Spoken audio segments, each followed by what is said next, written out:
guys, this is Edel. So, ito yung niluluto nating ampalaya, bitter gourd. Kundi lang yung sabaw guys. Hindi pwedeng marami ang ano niya. Kasi, ano yan, yung, hindi natin piniprito ito.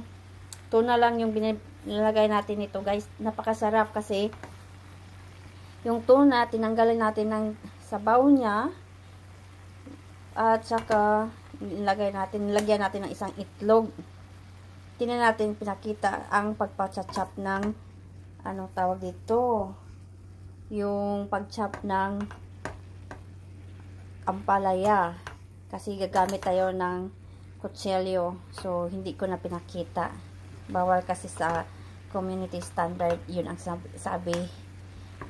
Kaya yan, niluto na. At saka niluto ko lang siya ng walang oil. Diretso lang siya.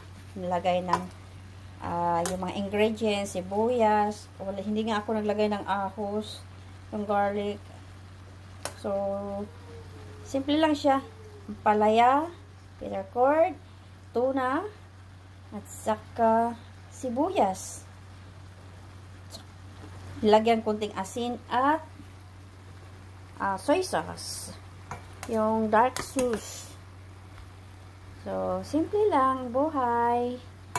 Diba? Masaya naman pag simple ang buhay. So, thank you guys. Thank you for watching. Please follow Edim Kim Channel, Adventure in Life. Thank you. Bye-bye.